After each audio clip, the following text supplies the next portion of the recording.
بسم الله الرحمن الرحيم. يا أيها الذين آمنوا لا تقدموا بين يدي الله ورسوله واتقوا الله إن الله سميع عليم.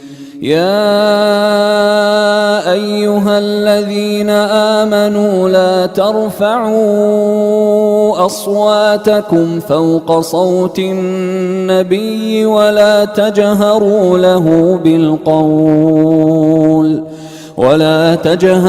له بالقول كجهر بعضكم لبعض أن تحبط أعمالكم وأنتم لا تشعرون. إن الذين يغضون أصواتهم عند رسول الله أولئك الذين امتحن الله قلوبهم للتقوى لهم مغفرة وأجر عظيم. إن الذين ينادونك من وراء الحجرات أكثرهم لا يعقلون. ولو أنهم صبروا حتى تخرج إليهم لكان خيرا لهم والله غفور رحيم. يا أيها الذين آمنوا إن جاءكم فاسق بنبأ فتبينوا أن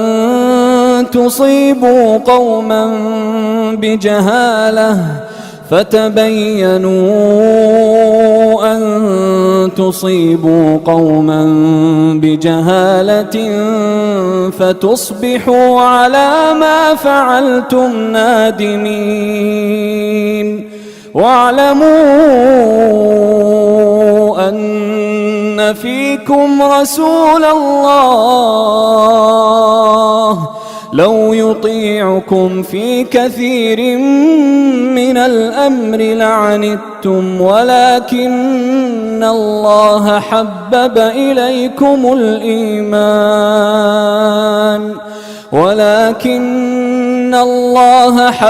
إليكم الإيمان وزينه في قلوبكم وكره إليكم الكفر والفسوق والعصيان أولئك هم الراشدون فضلا من الله ونعمة والله عليم حكيم. وإن طائفتان من المؤمنين اقتتلوا فأصلحوا بينهما فإن بغت إحداهما على الأخرى فقاتلوا التي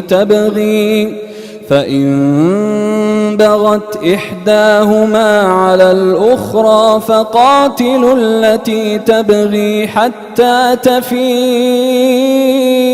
إلى أمر الله فإن فاءت فأصلحوا بينهما بالعدل وأقسطوا إن الله يحب المقسطين. إنما المؤمنون إخوة فأصلحوا بين أخويكم واتقوا الله لعلكم ترحمون.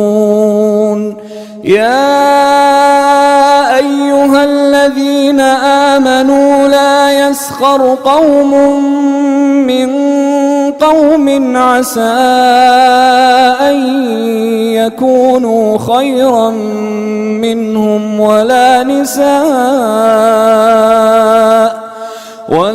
نساء من نساء عسى أن يكن خيرا منهن ولا تلمزوا أنفسكم ولا تنابزوا بالألقاب بئس الاسم الفسوق بعد الإيمان ومن لم يتب فأولئك هم الظالمون يا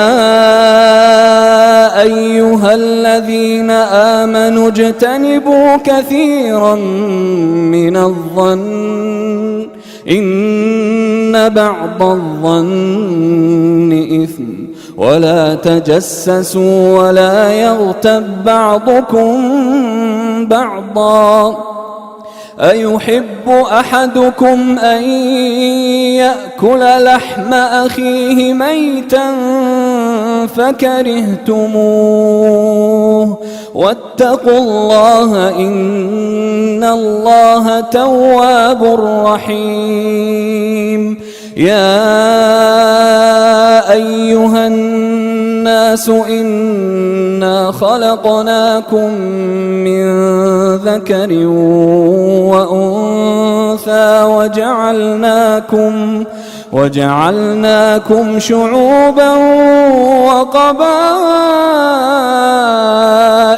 لتعارفوا إن أكرمكم عند الله أتقاكم إن الله عليم خبير قالت الأعراب آمنا قل لم تؤمنوا ولكن قولوا أسلمنا ولما يدخل الإيمان في قلوبكم وإن تطيعوا الله ورسوله لا يلتكم من أعمالكم شيئا إن الله غفور رحيم إنما المؤمنون الذين آمنوا بالله ورسوله ثم لم يرتابوا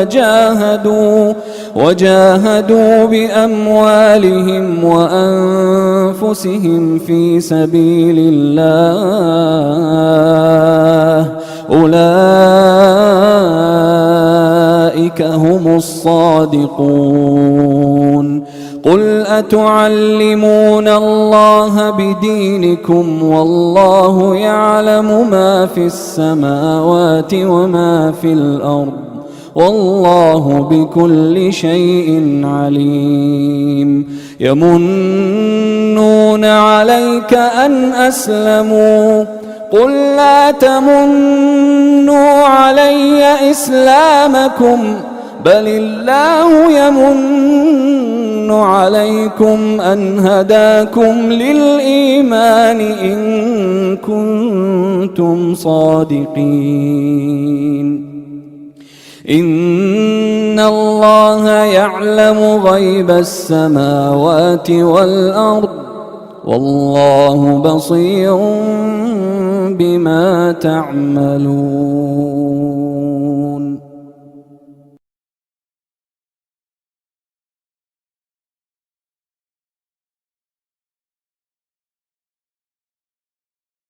بسم الله الرحمن الرحيم. يا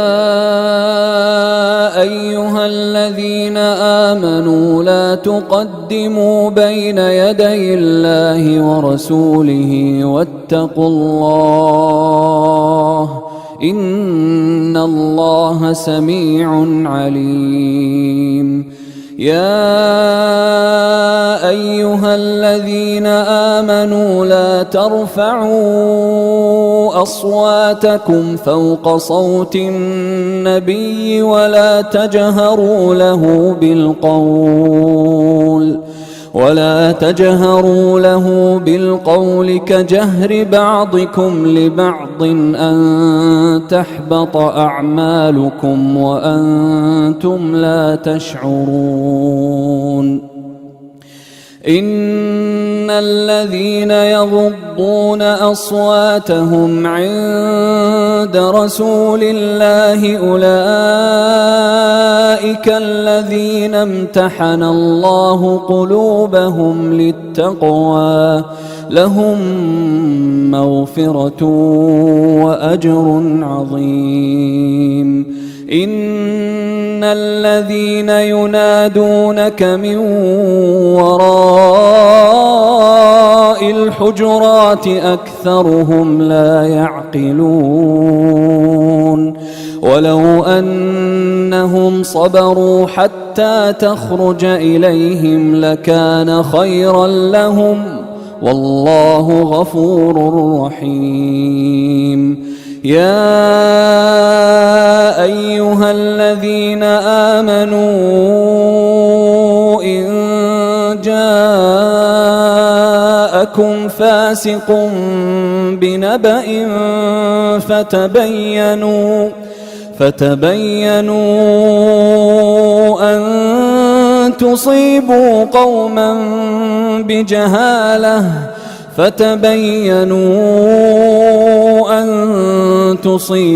قوما بجهالة فتصبحوا على ما فعلتم نادمين. واعلموا أن فيكم رسول الله لو يطيعكم في كثير من الأمر لعنتم ولكن الله حبب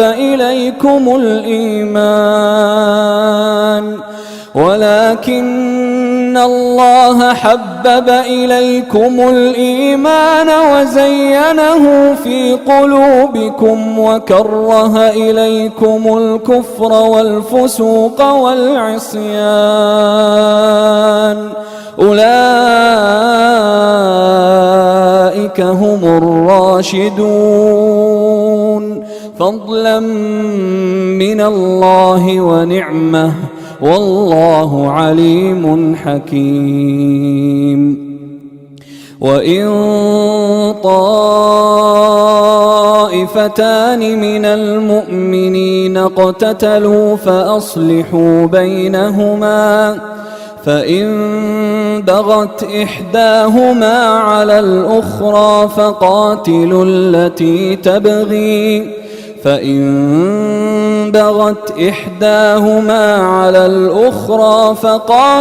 التي تبغي حتى تفيء إلى أمر الله فإن فاءت فأصلحوا بينهما بالعدل وأقسطوا إن الله يحب المقسطين. إنما المؤمنون إخوة فأصلحوا بين أخويكم واتقوا الله لعلكم ترحمون. يا أيها الذين آمنوا لا يسخر قوم من قوم عسى أن يكونوا خيرا منهم ولا نساء من نساء عسى أن يكن خيرا منهن ولا تلمزوا أنفسكم ولا تنابزوا بالألقاب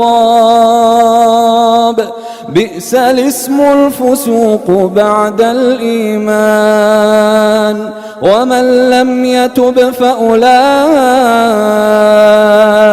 هم الظالمون يا أيها الذين آمنوا اجتنبوا كثيرا من الظن إن بعض الظن إثم ولا تجسسوا ولا يغتب بعضكم بعضا أيحب أحدكم أن يأكل لحم أخيه ميتا فكرهتموه واتقوا الله إن الله تواب رحيم يا أيها الناس إنا خلقناكم من ذكر وأنثى وجعلناكم شعوبا وقبائل لتعارفوا إن أكرمكم عند الله أتقاكم إن الله عليم خبير قالت الأعراب آمنا قل لم تؤمنوا ولكن قولوا أسلمنا ولما يدخل الإيمان في قلوبكم وإن تطيعوا الله ورسوله لا يلتكم من أعمالكم شيئا إن الله غفور رحيم إنما المؤمنون الذين آمنوا بالله ورسوله ثم لم يرتابوا وجاهدوا بأموالهم وأنفسهم في سبيل الله أولئك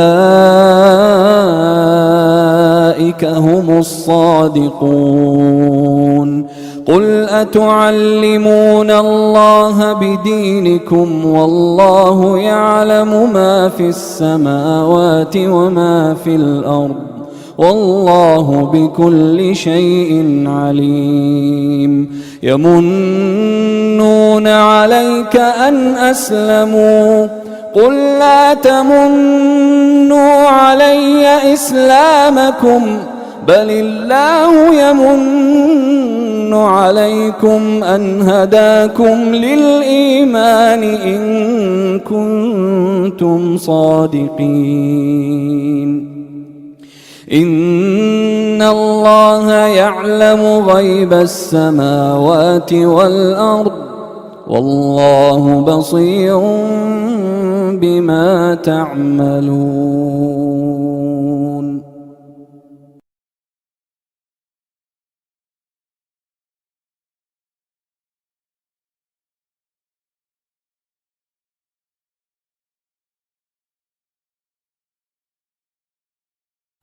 بسم الله الرحمن الرحيم يا أيها الذين آمنوا لا تقدموا بين يدي الله ورسوله واتقوا الله إن الله سميع عليم يا أيها الذين آمنوا لا ترفعوا أصواتكم فوق صوت النبي ولا تجهروا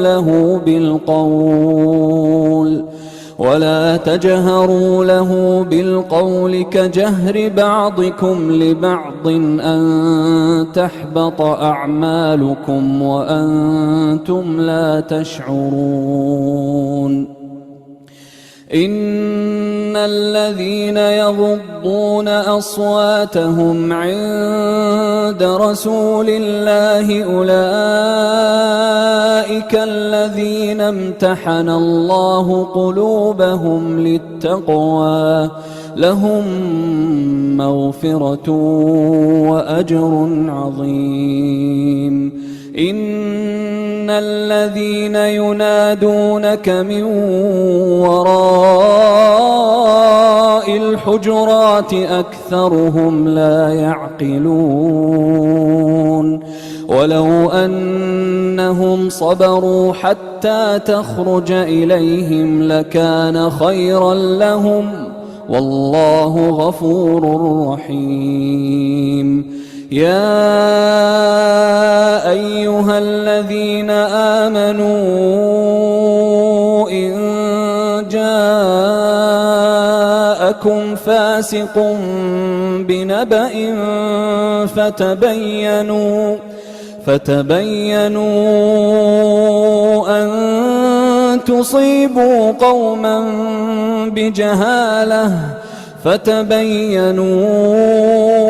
أن تصيبوا قوما بجهالة فتصبحوا على ما فعلتم نادمين واعلموا أن فيكم رسول الله لو يطيعكم في كثير من الأمر لعنتم ولكن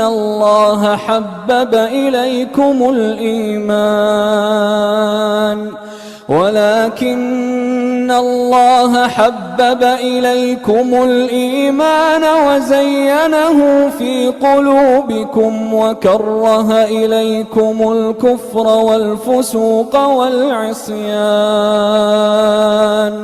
أولئك هم الراشدون فضلا من الله ونعمة والله عليم حكيم وإن طائفتان من المؤمنين اقتتلوا فأصلحوا بينهما فإن بغت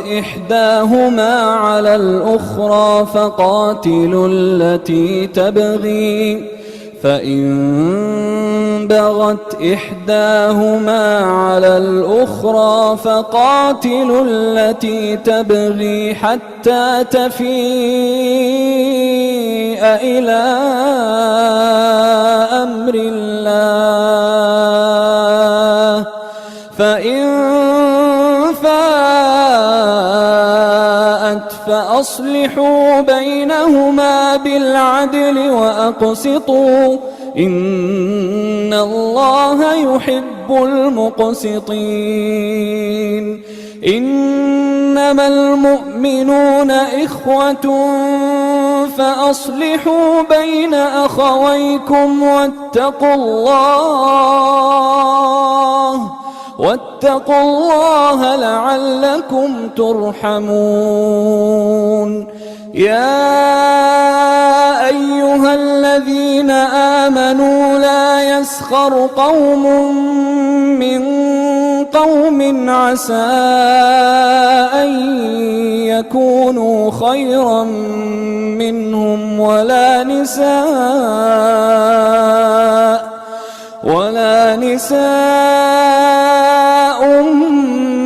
من نساء عسى أن يكن خيرا منهن ولا تلمزوا أنفسكم ولا تنابزوا بالألقاب بئس الاسم الفسوق بعد الإيمان ومن لم يتب فأولئك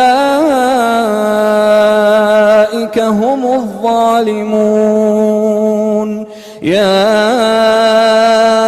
أيها الذين آمنوا اجتنبوا كثيرا من الظن إن بعض الظن إثم ولا تجسسوا ولا يغتب بعضكم بعضا أيحب أحدكم أن يأكل لحم أخيه ميتا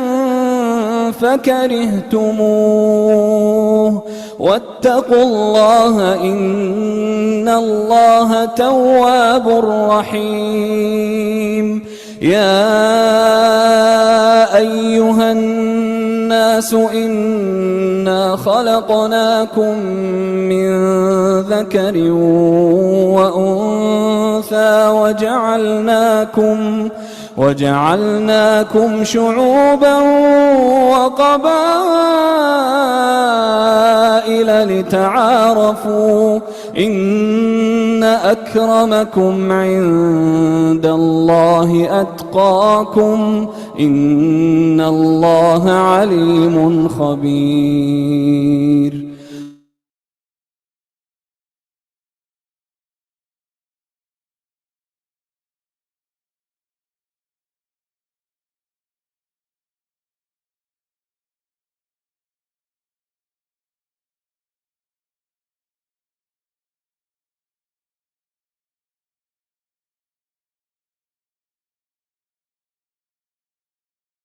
Assalamualaikum warahmatullahi wabarakatuh.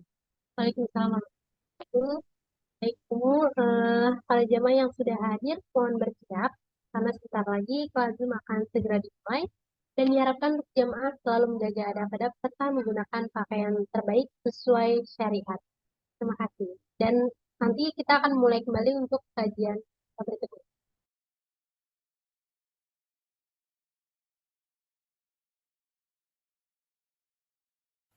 بسم الله الرحمن الرحيم. يا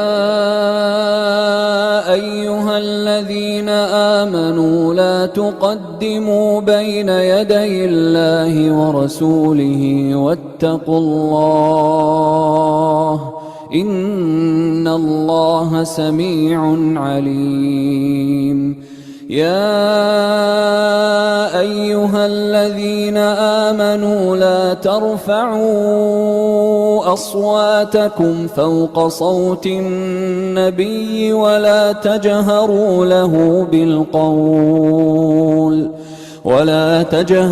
له بالقول كجهر بعضكم لبعض أن تحبط أعمالكم وأنتم لا تشعرون. إن الذين يغضون أصواتهم عند رسول الله أولئك الذين امتحن الله قلوبهم للتقوى لهم مغفرة وأجر عظيم. إن الذين ينادونك من وراء الحجرات أكثرهم لا يعقلون.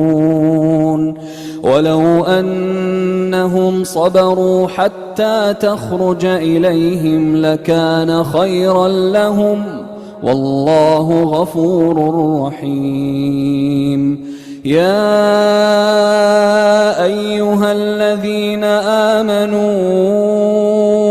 إن جاءكم فاسق بنبأ فتبينوا أن تصيبوا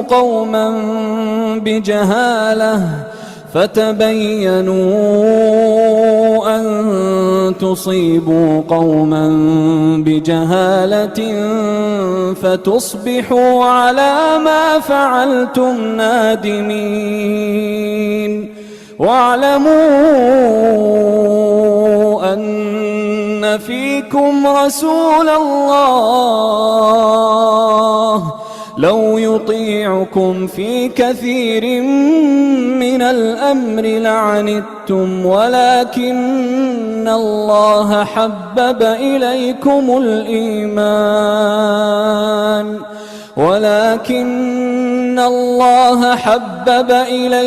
الإيمان وزينه في قلوبكم وكره إليكم الكفر والفسوق والعصيان أولئك هم الراشدون.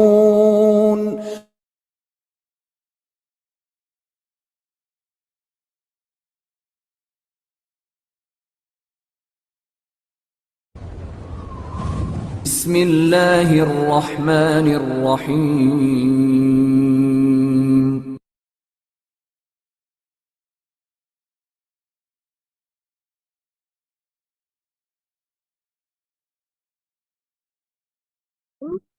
Assalamualaikum warahmatullahi wabarakatuh.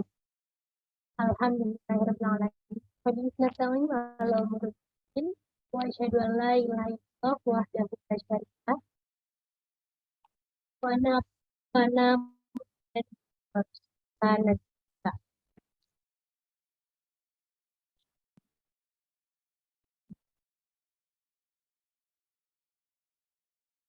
Kami ulangi. Assalamualaikum warahmatullahi wabarakatuh. Waalaikumsalam warahmatullahi wabarakatuh. Alhamdulillahirrahmanirrahim. Wa bisnasta'in ala umuri dunya waddin. Asyhadu an la ilaha illallah wahdahu la syarikalah wa anna Muhammadan abduhu wa rasuluh la nabiyya ba'da. Jamaah, hari ini kita akan mulai kajian Muslimah kelas melalui Zoom dari Hadijati Foundation, dan sebaiknya mari kita awali dengan memanjatkan syukur kehadirat Allah Subhanahu wa taala yang selalu menjaga pertemanan kita, persaudaraan kita, terutama sama muslim. Dan tak lupa kita sanjungkan junjungan pada Nabi besar Muhammad SAW. Yang jemaah sekalian, sebelumnya syukron sudah bisa hadir dalam Zoom ini untuk menambah ilmu bersama dengan Hadijati Foundation dalam Muslimah Kelas sore ini. Alhamdulillah hari ini dengan tema adab muslimah dalam berteman dan juga bersaudara, bisa bertemu lagi dengan Ummu Salamah sebagai narasumber kita di bulan ini. Kali ini dengan saya Dila yang akan menjadi MC menemani jamaah sekalian selama ke depan, dan saya mengingatkan kembali pada jamaah semuanya atau peserta di sini, dimohon untuk selalu menjaga adab-adab serta menggunakan pakaian terbaik sesuai syariat dan fokus dalam kajian agar tujuannya hanya untuk mengharap ridha Allah Subhanahu wa taala. Lalu saya ingin mengucapkan juga terima kasih pada media partner yang membantu kami, yaitu pada Ahmad Bersalawat, An-Nabawi Media, Aula Family, Maquran Aksyana Hana Indonesia, Kawan Sejalan, Izzatunisa, Jovisa, lalu Sobat Nasr, Hijabers Community, Cinta Quran Foundation, dan juga khususnya pada Ahwat Bergerak dan Majlis Talim Hadijati Salihah, serta jamaah sekalian yang sudah membantu menyebarkan kajian ini. Semoga kita semua diberi kemudahan dalam segala urusan. Amin ya rabbal alamin. Baik, saat ini mungkin kita akan mendengar terlebih dahulu ya tilawah dari Ukhti Mia. Ya, dipersilakan untuk Ukhti Mia.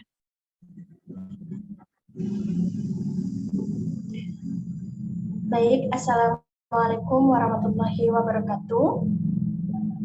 Syukran jazakillah khair Ukhti Dila. Saat ini saya akan membacakan surat Al-Hujurat ayat 13. A'udzu billahi minasy syaithanir rajim. Bismillahirrahmanirrahim. Ya ayyuhan nasu inna khalaqnakum min dzakarin wa unsa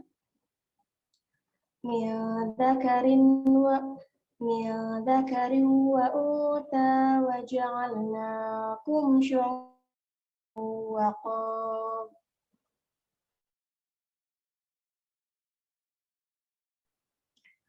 wa qabu inna akramakum indallahi atqakum. Innallaha alimun khabir. Artinya, wahai manusia, sungguh kami telah menciptakan kamu dari seorang laki-laki dan seorang perempuan, kemudian kami jadikan kamu berbangsa-bangsa dan bersuku-suku agar kamu saling mengenal.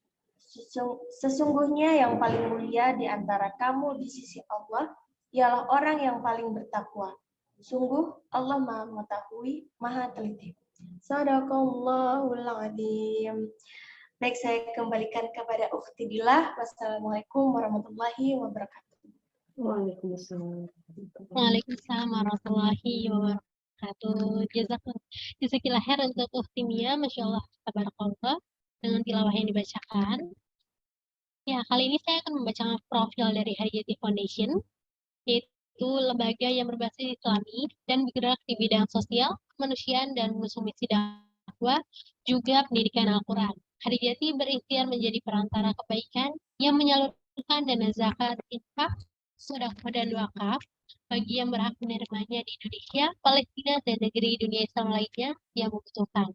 Harijati Foundation diinisiasi oleh figur hijrah yang membaktikan diri menjadi aktivis dakwah dan kemanusiaan, juga seorang penulis Islami yang produktif, yaitu Hajah Khadijah Peggy Sukma, SOS MH, dengan legalitas resmi lembaga bernama Yayasan Harijati Amanati Indonesia. Dan untuk itu, jamaah sekalian bisa dapat mengetahui program-program atau info-info lainnya dengan cara cek langsung dan follow Instagram kami di @Harijati Foundation Indonesia atau di @Peggy_Sukma_Hadijah. Lalu di network lainnya seperti @Ahwat Bergerak _Indonesia, lalu juga di @MT_Hadijati Solihah, dan juga @Hadijati Charity Store.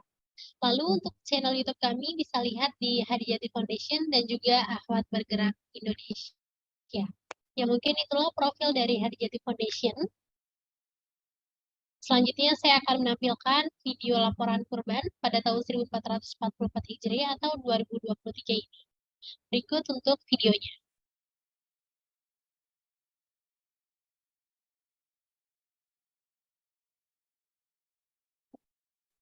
Allahu Akbar, Allahu Akbar, Allahu Akbar. La ilaha. Assalamualaikum warahmatullahi wabarakatuh. Waalaikumsalam warahmatullahi wabarakatuh. Inna atoina kal kausar fasoli lurbiku anhar inasan ya. Pada keluargaku pada pesan, alhamdulillah daging kurbannya sudah kami terima. Ini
Allahu Akbar, Allahu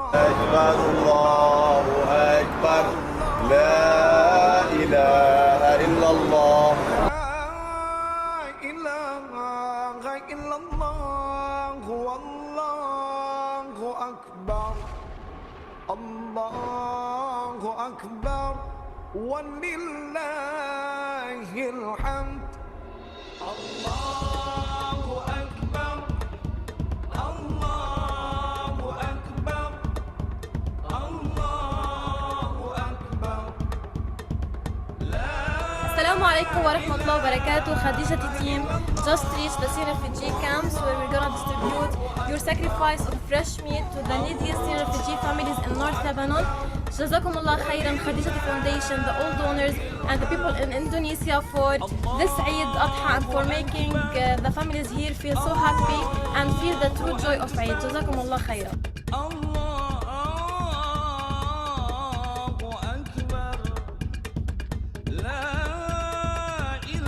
شكر جمعية خديجتي وكل المتبرعين واهلنا في اندونيسيا على القصه اللي اجت بوقتها مشان الاولاد، والله يجزيكم الخير واضحى مبارك. ونشكر مؤسسة خديجتي واهلنا في اندونيسيا على حصة اللحم جبنة مؤسسة. اشكر خديجتي، مؤسسة خديجتي، اضحى مبارك. واشكر المتبرعين باندونيسيا وشكرا لهم كثير واضحى مبارك. وهي اللحمة اجت بوقتها بالعيد، عيد الاضاحي، يعني فرحوا الايتام وفرحوا الارامل.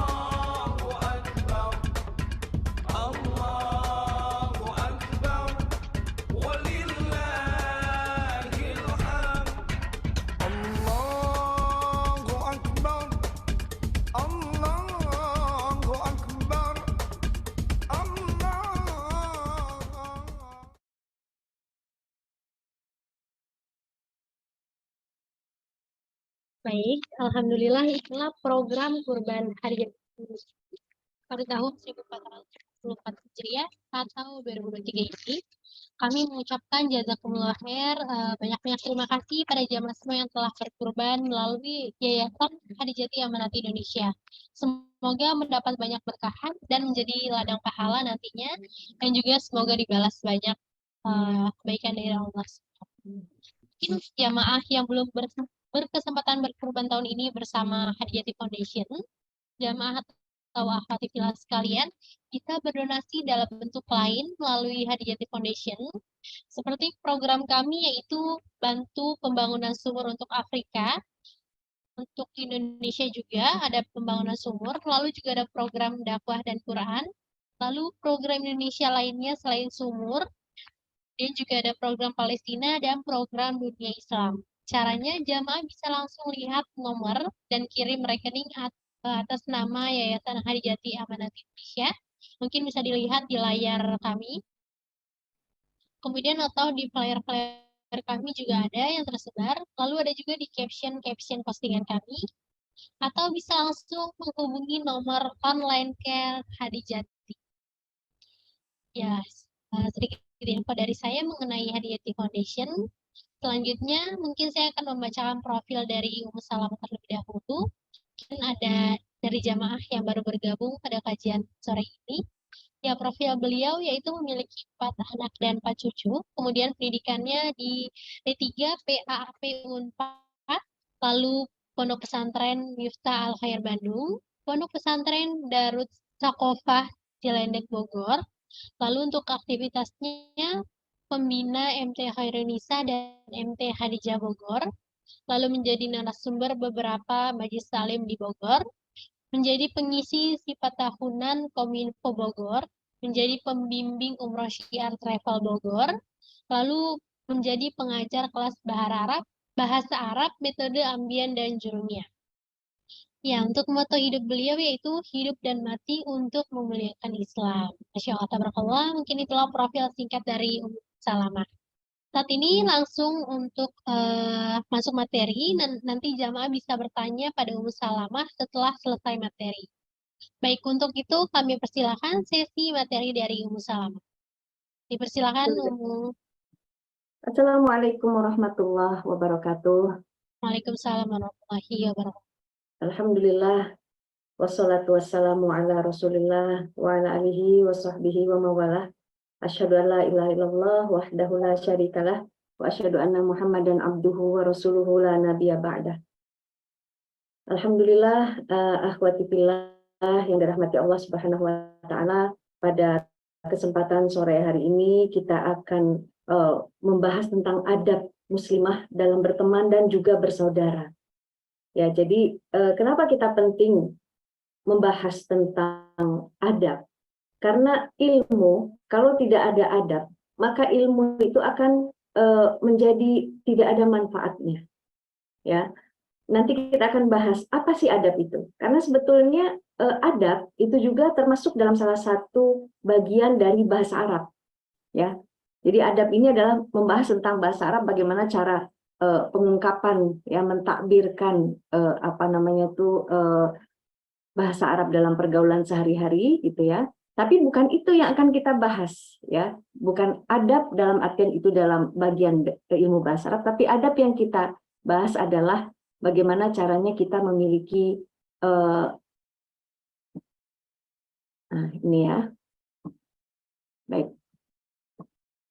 Nah, kita bisa mengaplikasikan ilmu kita itu, tapi dengan sopan santun dan tata krama, ya.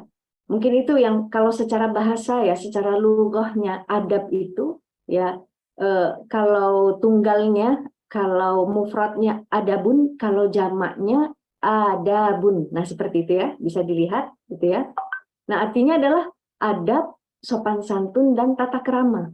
Nah, saya ingin mengaplikasikannya dalam bentuk kalimat, ya, biar kita itu terbayang apa sih adab itu sebetulnya. Karena secara bahasa kan kalau kita lihat di kamus sopan santun begitu ya. Mari kita lihat misalnya orang Arab itu akan memakai kata adab ini pada adaba abi auladahu bisabrin, ya. Seorang ayah atau ayahku, abi, ayahku mentakdib anak-anaknya, memberikan adab. Nah, di sini dimaknai apa? Mendidik, ya. Mendidik. Mungkin kita akan terbayang, oh begitu ya caranya ya memang. Dengan apa? Dengan sabar. Jadi kalau ada orang yang, mungkin kita bayangkan orang yang pintar, tapi dia tidak punya kesabaran, itu nggak ada artinya pintar itu. Mungkin begitu ya. Akan terbayang ketika kita membaca kalimat ini. Nah, misalnya lagi, ya, asyarafu bil adabi la bin nasabi. Kemuliaan itu, asyaraf itu adalah dengan adab, bil adab. La bisa binasab, bukan karena keturunan. Jadi adab itu nggak bisa diturunkan, ya. Tata krama, sopan santun itu nggak bisa diturunkan. Tapi dia harus dengan apa? Harus dengan pendidikan adab. Nah, kira-kira begitu, ya. Jadi kita kalau terbayang, kita pada sore hari ini akan membahas bagaimana sih sebetulnya aturan tata krama dalam bergaul tuh, gitu. Berteman itu, karena berteman itu pasti suatu hal yang kita butuhkan. Manusia itu memiliki naluri untuk diakui, untuk eksistensinya itu bisa diakui oleh sahabat-sahabatnya, oleh orang-orang di sekitarnya. Kalau dia tidak memuaskan naluri itu, maka dia akan gersang, hatinya akan gelisah. Nah, karena itu kita butuh adab, tata cara, bagaimana cara dalam bergaul, ya. Saya akan mencontohkan lagi beberapa ungkapan dalam bahasa Arab. Adabul mar'i khairun min zahabin. Ini lebih kena lagi nih. Adabnya seseorang itu khair, lebih baik daripada emas. Jadi kalau orang yang punya pendidikan tinggi, tapi dia tidak punya, mungkin kalau bahasa Inggrisnya attitude ya, tidak punya tata krama, itu nggak enak punya teman kayak gitu. Ah, enggak deh, nggak maulah saya gitu ya. Nggak pengertian lah, mungkin begitu ya. Nggak mengetahui bagaimana kegalauan, kesedihan kita dan sebagainya, atau dia mau seenaknya sendiri. Maka dari itu sampai ada yang mengatakan kalau seorang itu beradab itu lebih baik daripada dia daripada emas, ya. Padahal emas itu kan terbayang ya memang logam mulia, gitu ya, logam yang berharga. Tapi nggak bisa dibandingkan. Adab itu sangat luar biasa harganya, daripada emas itu lebih mahal adab, gitu ya. Berikutnya kemudian ini ada lagi yang lebih menohok lagi, ya. Laisal yatimul ladzi qad mata waladuhu. Sebetulnya yatim itu ya bukanlah karena wafat ayahnya, karena meninggal bapaknya. Jadi ingin menegaskan kalau orang nggak punya adab tuh gini gitu ya. Balil yatimu ya, yakni yatimul ilmi wal adab. Jadi yang namanya yatim yang dikehendaki orang yang mengungkapkan ini adalah yatim ilmu dan yatim adab. Jadi bukan mengejek istilah anak yatim, bukan. Kadang-kadang orang itu sering mengatakan bahwasanya yatim itu merupakan suatu hal yang merugikan. Sebetulnya yang paling merugikan itu bukan karena wafatnya ayahmu, bukan karena mata waladuhu, ya, tapi karena kamu nggak punya ilmu dan nggak punya adab. Ya, jadi kebayang ya apa gunanya kalau ilmu tanpa adab. Nah, adapun di dalam kamus kita bisa lihat lagi ya bahwasanya adab itu bisa juga dari bentuk yang lain dari bahasa Arab. Adabayu, adibu, takdiban, gitu ya. Jadi kalau dipakai tadi kan nggak ada tasdidnya ya, adabun, gitu ya. Adaba, maka ini adaba. Nah, ini maknanya apa? Menunjukkan proses pendidikan, pemberian adab. Ya, misalnya adaba abna'ahu fa ahsana ta'dibahum. Jadi seseorang itu memberikan pendidikan adab kepada abna'nya, anak-anaknya, ya, anak laki-lakinya, maka kemudian dia takdibnya itu menjadi baik, ya. Sama saja maknanya dengan hadzabahum, itu mentakdib juga, hadzabah, ya, atau rabbahum tarbiyatan hasanatan. Nah, jadi sama dengan mentarbiyah, mendidik anak dengan pendidikan yang baik. Oh, kebayang ya, memang adab itu memang pendidikan, sehingga seorang muslim itu bisa mengaplikasikan apa yang ada dalam ilmunya itu dengan cara yang baik, termasuk nanti dalam pertemanan, ya. Baik, nah mari kita masuk sekarang. Sebetulnya apa sih adab berteman? Ya, adab berteman itu pertama adalah lillahi wahdah. Hanya kita niatkan untuk Allah semata. Inilah yang membuat rasa pertemanan itu tulus. Ya, kalau kita memilih teman kita karena cantiknya, karena sama status sosialnya dengan kita, karena dia sama sukunya dengan kita, itu tidak lillahi wahdah. Bukan karena Allah. Tapi karena apa? Karena cantiknya, ya, karena sama sukunya dan sebagainya. Maka jangan sampai kita berteman itu seperti tadi punya maksud-maksud lain, niat-niat tujuan lain selain apa? Lillah, gitu ya. Nanti teman kita itu akan merasakan ketulusan kita, ya. Kedua, kadang-kadang cinta, kadang-kadang benci sama teman, bener gak?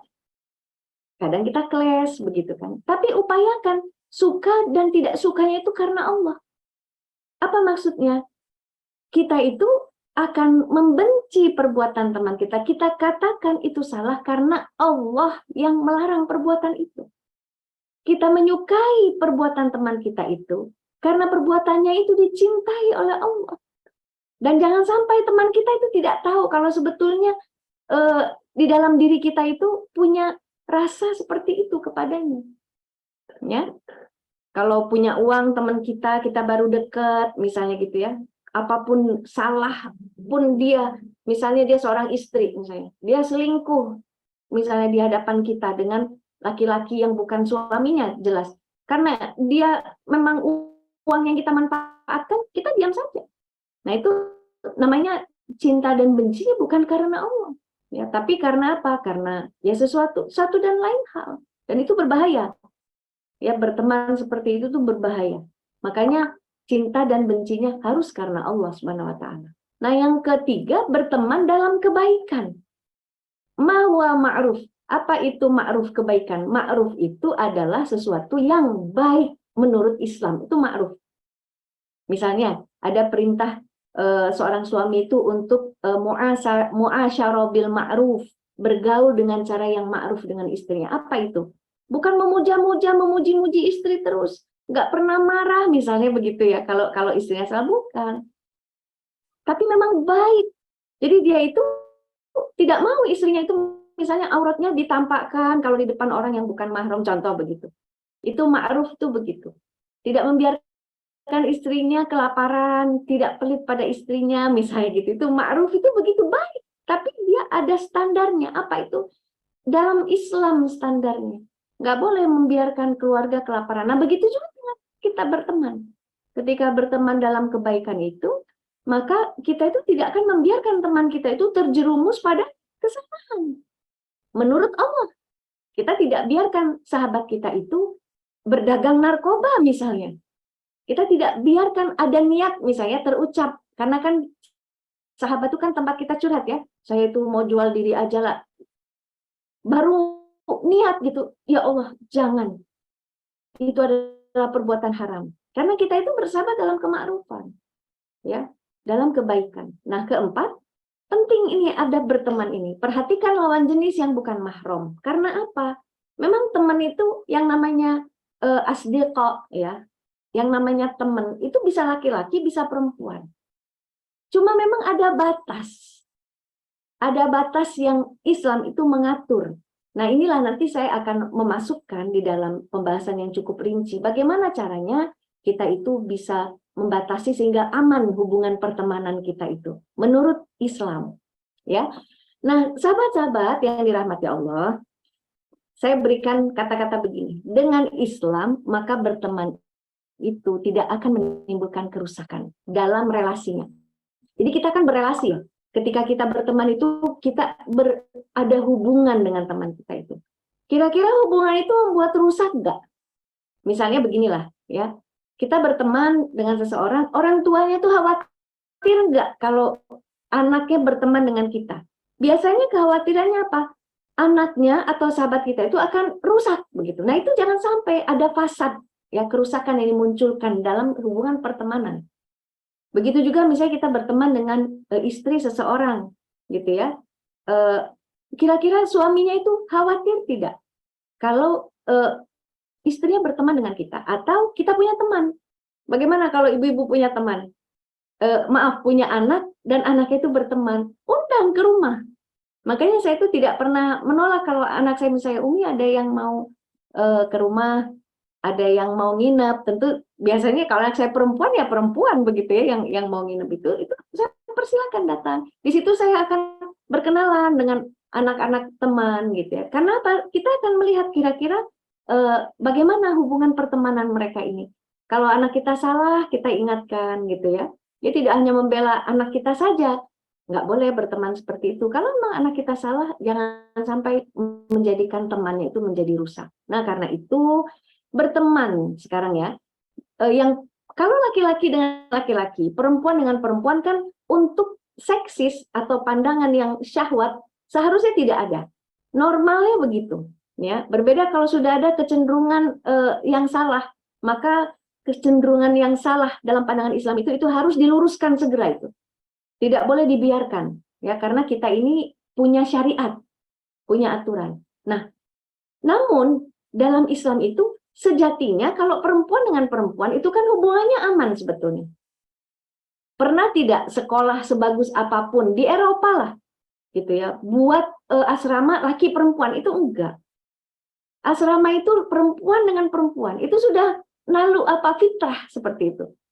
Ya, silakan lihatlah di universitas terkenal ataupun di sekolah-sekolah yang gereja misalnya begitu ya, apalagi sekolah Islam gitu ya, tidak pernah mencampur adukan perempuan dan laki-laki, karena memang fitrahnya akan aman kalau perempuan bersama perempuan, laki-laki bersama laki-laki. Jadi jangan dirusak fitrah ini ya. Memang kalau LGBT itu merusak banget itu. Memang ingin menentang Islam ya kalau orang-orang yang pro LGBT itu. Nah, karena itu kita lihat konsep berteman bagaimana dengan lawan jenis. Toh akhirnya kita tidak bisa kan membatasi. Kita itu pasti ada saja interaksi, pasti saja ada relasi dengan lawan jenis gitu kan. Nggak bisa kita bilang dunia aku, dunia perempuan saja, nggak bisa. Maka Islam itu memberikan beberapa aturan agar hubungan itu tidak fasad, tidak rusak ya. Saya akan masuk pada perhatikan konsep mahram. Mahram itu secara bahasa juga udah kebayang ya. Mahram itu ada unsur haroma kan gitu. Haruma. Artinya itu bisa suci, bisa haram. Begitu ya. Nah, makna suci dan makna haram itu tergantung dipakai pada konteks apa. Kalau Masjidil Haram itu masjid yang suci. Tanah haram, tanah yang suci. Tapi kalau fi'lul muharram, muharramat ya, af'alul muharramat, perbuatan-perbuatan yang diharamkan artinya bukan perbuatan yang baik, tapi yang dilarang oleh Allah. Jadi dalam pemakaian bahasa Arab itu memang ada tergantung konteks dia itu disatukan dengan kata apa. Nah, untuk pergaulan, ya mari kita lihat maknanya apa mahram itu. Ya, mahram itu al-mahramu minan nisa war rijal adalah al-qarib alladzi yahrumul at-tazawwuj, ya. Yahrumut tazawwuj bihi abadan. Ini mudah-mudahan kita semakin paham ya ketika masuk apa sih maksud orang Arab yang Allah pakai bahasanya dalam Al-Qur'an untuk mahram ini, laki-laki, perempuan, kerabat yang dia itu haram menikah. Kebayang ya? Oh, itu konsep mahram. Pergaulan itu hanya Islam yang punya konsep mahram begini. Kalau konsepnya orang-orang yang bebas gak mau diatur, liberalisme memang seperti ini. Gitu ya. Makanya banyak yang rusak pergaulannya. Sampai-sampai nggak kenal lagi mahram, ya bapak dengan anak nanti terjadi incest atau sama-sama adik kakak kandung incest gitu ya. Nauzubillah. Makanya kenal dulu ini mahram itu laki-laki perempuan yang punya hubungan kekerabatan nggak boleh nikah selamanya abadan. Ya. Nah, terus ada hadis yang dicuplik di kamus itu. Wala tusafiran namra'atun illa wa ma'aha mahramun. Nah, dipakai istilah mahram ini, seorang perempuan, imra'atun, tidak boleh sekali-kali jalan safar, ya, lebih dari 1 hari 1 malam, jarak perjalanannya itu dia tempuh, ya, dia tempuh sampai ke tempat itu tuh lebih dari 1 hari 1 malam, kecuali ditemani mahram. Makin jelas bukan? Aman kalau ditemani laki-laki yang bermahram dengan kita, ya. Mudah-mudahan bisa ditangkap dengan baik. Nah, berikutnya Al-Quran di dalam An-Nisa ayat 23 itu mengatur hurrimat 'alaikum ummahatukum wa banatukum wa akhawatukum wa dan seterusnya al-ayah. Apa ya maknanya? Lihat. Telah diharamkan bagi kalian ibu kalian. 2, banat anak perempuan kalian. 3, akhawat saudara perempuan kalian. Amat bibi dari pihak ayah bagi kalian, khalat bibi dari pihak ibu, ya. Banatul akhi wa banatul ukhti, di sini disebutkan beberapa perempuan yang haram untuk dinikahi. Ya, di sini disebutkan perempuan-perempuan yang haram dinikahi. Tambah jelas enggak konsep mahram itu apa? Artinya kakak kandung kita adalah mahram kita. Ya. Di sini kan untuk laki-laki kan di ayat ini. Haram ya, jangan nikahi ya, ini. Artinya kita punya anak laki-laki nggak boleh kita nikahi. Maka apa? Anak laki-laki itu mahram kita. Ya, jadi bagus sekali konsep mahram ini. Menjaga nasab, keturunan, ya, menjaga nasab, menjaga pergaulan. Artinya kita seorang muslimah dan juga muslim ya, bukan hanya muslim, harus tahu mahram kita itu siapa. Kalau mau umroh, berhaji, itu Rasulullah tuh sampai, udah kamu jangan ikut perang, kamu temani dulu istrimu berhaji. Temani dulu istrimu umroh. Contoh seperti itu. Artinya dalam perjalanan itu kok ditemani laki-laki yang bermahram dengan kita. Gitu ya. Oh, kalau begitu itulah mahram. Nah, sekarang kan di mana letak pentingnya konsep mahram dalam pergaulan? Kita kan ingin tahu nih, ya. Nah, pertama, saya menyambungkan dengan An-Nur ayat 31. Sebetulnya 30-nya juga nyambung. Lihat ya. Kalau dalam 30 itu wa kullil mu'minina yaghuddu min absarihim, ya. Wa yahfazu furujahum. Kalau dalam 31 kullil mu'minati wa kullil mu'minati. Tadi kan mukminin, sekarang mukminat, ya. Yaghdudna min absarihinna wa yahfazna furujahunna, ya. Katakan wahai Muhammad, kalau ada kata perintah itu kul itu kepada Rasulullah, sampaikan. Artinya kita juga harus menyampaikan ayat ini ya. Kita sebagai umatnya Nabi Muhammad SAW harus menyampaikan. Tolong katakan kepada laki-laki beriman, hendaklah mereka menjaga sebagian pandangannya Minnya itu adalah min litaba'id sebagian. Dan jaga kemaluan mereka. Ya. Nah, nanti akan nyambung di konsep mahram. Kalau perempuan, katakan kepada wanita beriman agar mereka menjaga sebagian dari pandangan mereka dan jaga itu kemaluan mereka. Ya. Kalau perempuan itu lebih lagi nih nasihatnya, ya maksudnya perintahnya. Ya. Jangan tampakkan tempat-tempat perhiasan kecuali yang biasa nampak. Hendaklah mereka menghamparkan kain kerudung mereka di atas juyuk mereka. Jangan tampakkan tempat perhiasan kecuali kepada suami, ayah mereka, ayah dari suami, dan seterusnya. Ada 12 pihak. Nah, kenapa saya tukilkan ayat ini? Di mana peran yang namanya konsep mahram itu? Sahabat-sahabat yang dirahmati Allah, yang namanya pandangan nih, pandangan. Kalau dia syahwat pandangannya, hanya boleh tertuju pada suami, itu satu. Suami itu, tadinya dia itu bukan mahram. Justru dia itu mahram karena perkawinan namanya. Kalau suami itu tadinya mahram, nggak boleh atuh menikah. Paham, sahabat-sahabat? Tapi karena menikah, dia itu seperti mahram kepada kita. Dialah yang paling berhak menemani kita untuk safar, begitu ya. Walaupun ada yang lain, ada ayah kita, ada anak laki-laki kita, ada adik laki-laki, kakak laki-laki, paman, dan sebagainya.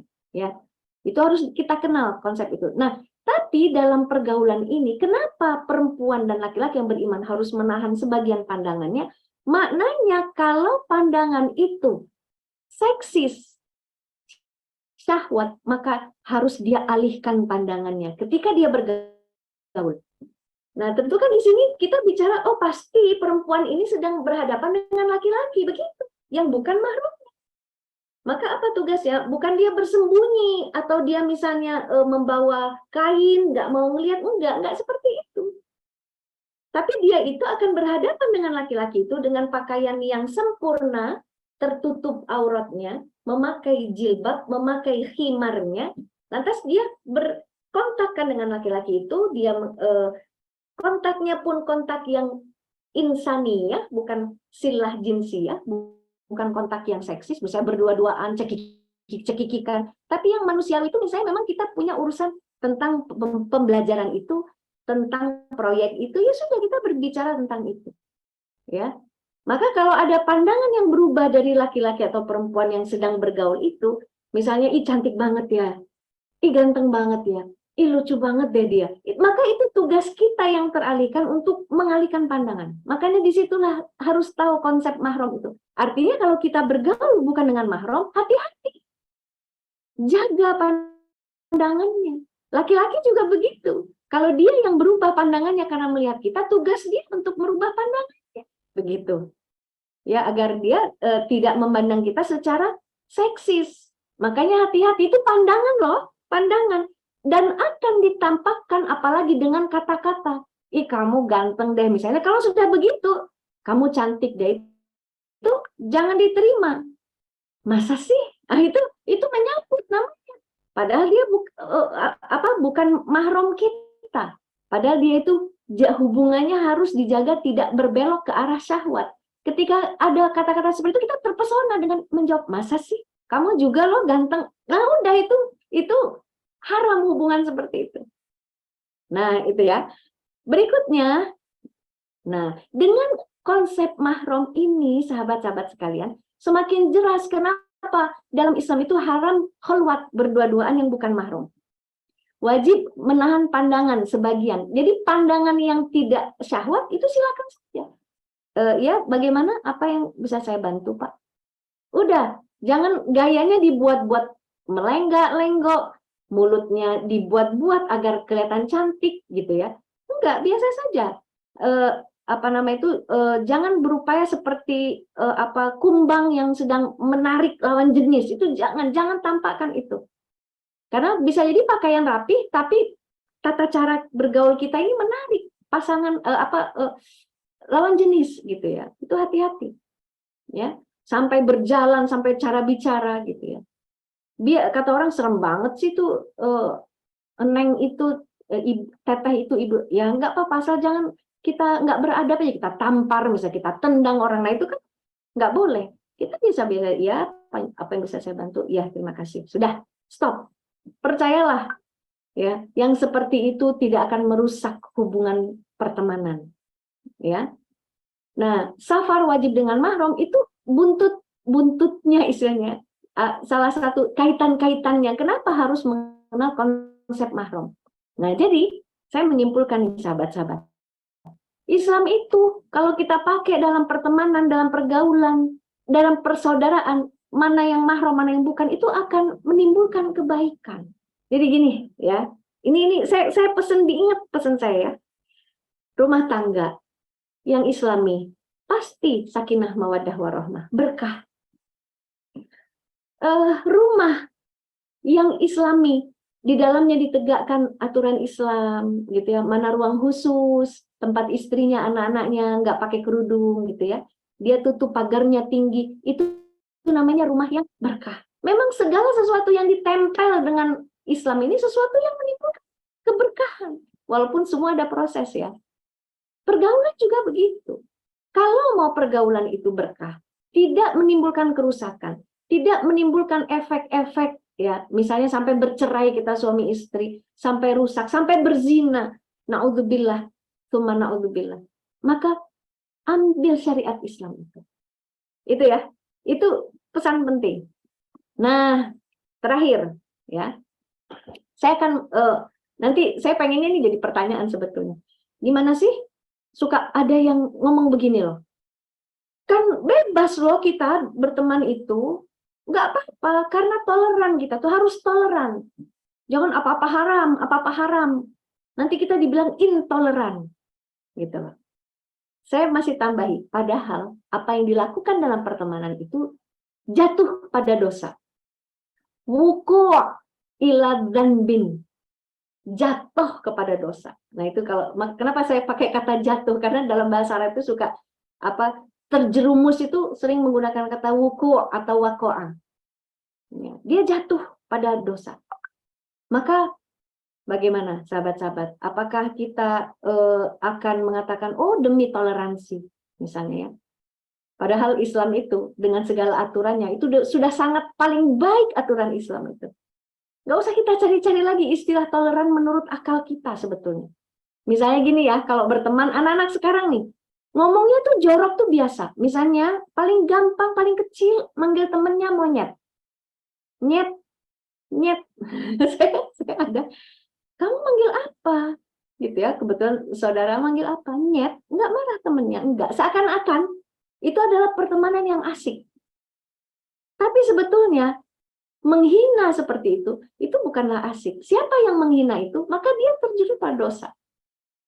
Nanti temannya manggil lagi, nyaut dengan jing. Gitu. Masya Allah. Begitukah pertemanan yang diridhoi oleh Allah? Itukah toleran yang diinginkan? Biasanya, kalau temannya itu melakukan, oh gue udah pernah tidur sama orang itu, misalnya gitu. Dia tuh biasa, asik temenan sama dia. Tahu nggak sahabat-sahabat? Temenan seperti itulah yang mengajak ke neraka. Dan nanti di yaumil akhir teman seperti itu berlepas diri. Enggak ya Allah, bukan saya yang ngajarin dia begitu. Saling berlepas diri. Ketahuilah itu. Gitu ya. Kedua, berteman tidak selalu harus terjadi rasa saling suka. Jadi jangan paranoid deh. Lu kalau buka kerudung lu juga, gue kagak naksir sama lu. Gitu. Kita seringkali diserang dengan bahasa-bahasa seperti ini, ya. Seakan-akan kita melaksanakan perintah Allah menutup aurat itu karena menganggap laki-laki itu porno pikirannya. Bukan. Kita berkerudung seperti ini, sahabat-sahabat, itu karena perintah Allah. Apapun ketika kita melaksanakan sholat, itu karena Allah. Makanya tadi kan berteman karena Allah. Jadi kalau ada dikatakan akan mencegah pergaulan menjadi seksis, itu tuh hikmah dari dilaksanakannya kita bergaul dengan cara Islam, berpakaian dengan cara Islam. Bukan berarti kita menuduh setiap laki-laki itu adalah pikirannya kotor pada perempuan. Enggak begitu. Gitu. Ya, sehingga kemudian kita membela diri. Oh ya deh, udah deh, buka kerudungnya. Gitu ya. Enggak seperti itu. Jadi hati-hati dengan jebakan-jebakan. Makanya saya kutipkan di sini.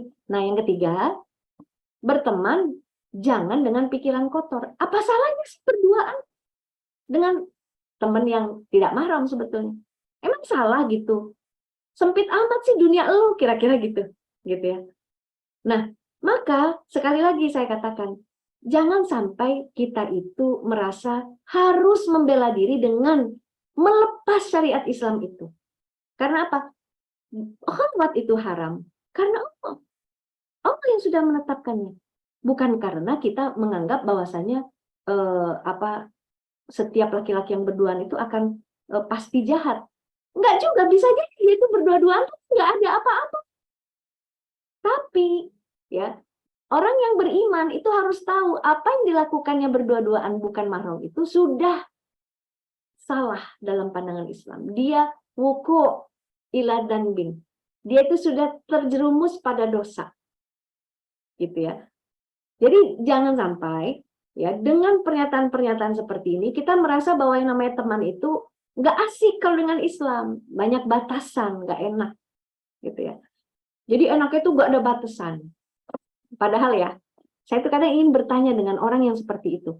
Dulu berteman dia itu dengan siapa aja, kadang-kadang sekamar berdua, tidur, nggak ngapa-ngapain kok kita, biasa aja, kagak ada hati gue dengan dia, misalnya gitu. Oke, sekarang dia punya istri. Sekarang dia punya suami. Boleh nggak istri itu tidur dengan laki-laki lain? Kagak apa-apa. Gue cuma temenan nih sama temen gue. Kira-kira manusia normal mana yang membiarkan istrinya itu tidur dengan pria lain? Hanya tidur sebelahan. Kagak ngapa-ngapain. Kira-kira bagaimana? Jadi biasakan kita itu berteman, bergaul. Sandarkan itu semua dengan aturan Islam. Adab yang muncul itu pun menjadi adab Islam. Jadi misalnya, masuk aja, nggak ada siapa-siapa, gitu ya. Cuma bapak aja di rumah, padahal bukan bapak kita. Teman kita lagi nggak ada ceritanya. Masuk aja sih, nggak apa-apa kok, bapak nggak nerekam. Oh, tidak Pak, terima kasih, biar saya tunggu aja di luar. Nah itu adab, gitu ya. Atau misalnya yang teman-teman kita biasanya kalau ketemu cipika-cipiki, asik banget, laki-laki perempuan. Begitu. Maka kita diam saja. Assalamualaikum, waalaikumsalam. Bau surga nih, bau surga. Udah jangan ini. Jangan jangan kita merasa jadi harus ikut seperti itu. Karena kita tuh pegangannya apa? Pegangannya tuh syariat. Gitu.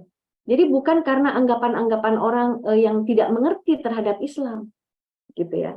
Justru kita tuh yakin bahwasanya dengan Islam inilah pergaulan kita itu akan menjadi pergaulan yang berkah, akan mendatangkan pahala, tidak akan membuat kerusakan, baik kita ketika kita sendiri belum menikah, ataupun ketika kita sudah menikah, apalagi sampai kita berkeluarga, kita turunkan ajaran itu, cara-cara itu kepada putra-putri kita, kepada cucu kita, menantu kita, insya Allah. Ya, maka pergaulan itu akan aman, gitu ya, akan berkah, Allah ridho. Nah, jadi itu ya adab-adab kita sebagai muslimah, ya, dalam berteman juga bersaudara, mudah-mudahan akan menjadi pergaulan yang terikat lama ya dengan cinta pada Allah ya. Nanti kalau teman kita yang laki-laki itu pernah sekelas udah punya istri, oh iya salam buat istrinya ya, misalnya kalau ketemu di WA, ya saya mau bertanya tentang ini IT saya tidak mengerti misalnya. Bagaimana ya? Kita bertanya dengan laki-laki teman kita SMA yang pandai IT atau di kampus dulu. Oh ya terima kasih ya ilmunya misalnya seperti itu. Sudah salam untuk istrinya misalnya begitu. Itu pun nggak berdua-duaan gitu ya. Jadi yang seperti itu akan menambah justru dalam pergaulan itu menambah ketakwaan ya, menambah rasa takut pada Allah Subhanahu wa taala. Jangan sampai pergaulan itu justru membuat kita semakin berani pada Allah. Nah itu ciri-cirinya pergaulan yang akan rusak ya dan merusak. Begitu Mbak Dila dan sahabat-sahabat sekalian, mungkin bisa kita teruskan kalau ada tanya jawab, pasti gaul ini banyak sekali ya problem di dalamnya. Silakan, saya kembalikan pada Mbak Dila. Insya Allah, baik. Syukuran atas materinya nih memang sesuai dengan kenyataan ya di lingkungan kita untuk para jamaah sekalian. Sangat penting dan harus dipahami mengenai adab berteman dan juga bersaudara. Di sini mungkin akan ada sesi tanya jawab. Sudah banyak nih Umu yang bertanya melalui kolom chat. Oh, begitu ya? Ya. Iya. Boleh langsung dimulai Umu ya dari pertanyaan Enggak, pertama. enggak, silakan. Baik, pertanyaan pertama. Assalamualaikum Umi. Ana mau bertanya, bagaimana dengan menyimpan nomor teman laki-laki di kontak WhatsApp? Ini boleh langsung dijawab Ya, atau saya jawab langsung saja. Oke, baik, betul. Ya, jadi yang dikatakan dengan interaksi itu tadi, begitu ya. Pertama adalah dilihat dari sisi tempatnya. Kita bertemu langsung, maka kita harus jaga pertemuan itu bukanlah khalwat berduaan, jenis obrolannya, pandangan dijaga, aurat ditutup, begitu ya. Walaupun di tempat ramai, tapi kita berduaan khusus membuat relasi kepada, walaupun dengan lawan jenis tadi, dan kita kemudian berbicara hal-hal yang tidak yang menjurus kepada syahwat, nah itu tidak boleh, gitu ya. Tapi kalau kita misalnya di kantor sedang rapat, tentu laki-laki perempuan khasnya ya. Kalau dalam Islam itu laki-laki itu di sebelah mana, perempuan sebelah mana, jadi tidak campur baur, begitu, tidak campur baur. Nah setelah itu temanya itu memang seputar kerjasama, ta'awun tadi, kerjasama. Jadi tidak boleh kemudian menyimpang menjadi misalnya membicarakan tentang apa namanya itu hal-hal yang porno. Itu kita harus diam kalau seperti itu, karena tidak ada kaitannya dengan kerjasama kita tadi. Nah, gitu ya. Itu satu tempat. Kedua, kemudian ada tidak satu tempat, ya. Tapi kemudian terjadi relasi jinsiah, bisa atau seksis. Misalnya kita di mana, kita di Bandung, satu lagi di Jakarta, lantas melakukan telepon kontak, tapi kemudian jenisnya itu, ini bukan suami istri ya, tapi jenisnya jenis seksis atau syahwat. Aku kangen kamu, kamu pakai baju apa, dan sebagainya. Atau jangan-jangan layaknya seperti suami istri. Belum menikah udah mamah papahan, umi abian, nah misalnya seperti itu ya. Atau bisa jadi menganggap adik kakak, padahal secara mahram dia bukan mahram. Tidak ada hubungannya sama sekali. Nah, maka bagaimanakah menyimpan nomor kontaknya? Artinya, ketika akan bekerja sama dengan laki-laki, itu boleh dalam pandangan Islam. Artinya kita boleh kan menyimpan nomor kontaknya, tapi ketika itu terjadi kontak, maka jaga kontennya itu, apakah betul-betul untuk kerjasama, selesai kerjasamanya, stop pembicaraannya. Oh iya, saya pesan 10 mukena, Mas, nanti yang warna, semuanya warna ungu saja, karena pesanannya ungu. Ya, yang bahannya begini. Ya, betul, ukurannya begini. Ya, berapa itu harganya, Mas? Oke. Baik, saya tunggu ya, Mas, nanti berapa. Sudah, jadi jangan, dia apa kabar sih, rindu banget sih, Mas, sama kamu. Misalnya, udah lama nih nggak ngontak. Ih, Mas, bisa aja. Nggak usah. Nggak ada kaitannya dengan dagang mukena. Nggak ada. Sedangkan kita membeli mukena itu dibolehkan, kita berdagang itu dibolehkan. Tidak ada yang menghalangi gitu ya kita untuk berinteraksi. Tapi apa jenisnya itu? Makanya jaga sebagian pandangan itu. Kalau pandangannya beralih pada syahwat atau seksis, maka dia harus mengalihkan segera. Kalau pembicaraannya stop segera. Udah seperti itu. Gitu ya. Nah, jadi boleh nggak kerjasama, memiliki teman yang bukan mahram? Boleh saja. Tapi ingat tadi, ada batasannya. Maka ini yang akan menjadikan kita itu tidak jatuh dalam dosa. Gitu ya. Jadi silakan saja nyimpen nomor kontak itu untuk kerjasama apa. Nah, mungkin catatannya nomor kontak mantan. Ini silakanlah. Dihapus saja. Sudah nggak usah. Karena kadang-kadang kenangan yang nggak bisa lupa dan sebagainya. Kita menjauhkan diri dari dosa. Udah punya suami mah ya. Jangan dihadirkan kenangan-kenangan dengan yang lalu-lalu. Apalagi kalau itu dosa, lupakan. Allah Maha Penerima Tobat, jangan dibuat lagi dosanya. Gitu ya. Nah, begitu ya. Itu catatannya kalau laki-laki dilihat dulu ya. Berikutnya, silakan. Baik, untuk pertanyaan kedua langsung dibacakan, Umi. Bismillah, Umi izin bertanya. Anak saya diajarkan di sekolah dan di rumah bila bersalaman selain mahram itu tidak menempel. Tapi Hmm. kadang saudaranya kakak ipar saya yang perempuan tidak menerima bila anak saya bersalaman dengan cara tidak menempel, Umu. Ya. Katanya sombong atau anak kamu tuh bagaimana ya, Umu, dengan memberikan pengertiannya, apakah saya biarkan saja demi menjaga silaturahmi? Terima Ya. kasih. Sebetulnya di dalam musafahah itu Rasulullah SAW itu melakukan berbagai macam. Pernah Rasulullah tidak melakukannya, pernah Rasulullah melakukannya dalam proses baiat. Itu ada 3 hadis. Ya, jadi Rasulullah SAW mengambil tangan wanita yang membaiatnya, kedua lewat air, ketiga tidak memegang dan dengan kalam. Itu memegang itu artinya ada proses baiat seperti ini. Gitu ya. 3-tiganya ada hadis yang sahih dan diriwayatkan oleh istri-istri beliau sallallahu alaihi wasallam, ya, radhiyallahu anha. Jadi bagaimanakah caranya ketika kita menghadapi tiga hadis yang sama-sama sahih ini? Maka 3 hadis ini bisa ditajamu, nggak boleh dibuang salah satu. Maka boleh kita katakan sebetulnya musafahah itu boleh hukumnya. Boleh, karena Rasulullah pernah melakukan.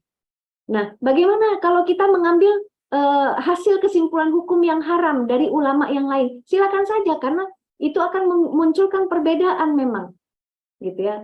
Maka tanggung jawab kita adalah mengambil satu hukum. Ketika kita mengambil hukum haram, maka kita harus konsisten dengan hukum itu. Kalau kita mengambil hukumnya boleh, tidak juga selalu bersalaman, karena boleh itu bukan wajib, begitu ya. Jadi tidak selalu juga kita bersalaman. Tapi saya menganggap boleh, gitu. Apalagi kalau kita mengambil hukum dalam bersalaman haram, ya sudah, nggak apa-apa. Jangan terpengaruh dengan tuduhan-tuduhan, kamu kalau begitu radikal misalnya, kamu nggak mau silaturahmi berarti begitu ya. Nggak begitu, memang kan bukan mahram, ya. Tapi tetap saya itu ya udah alihkan saja pembicaraan ke yang lain.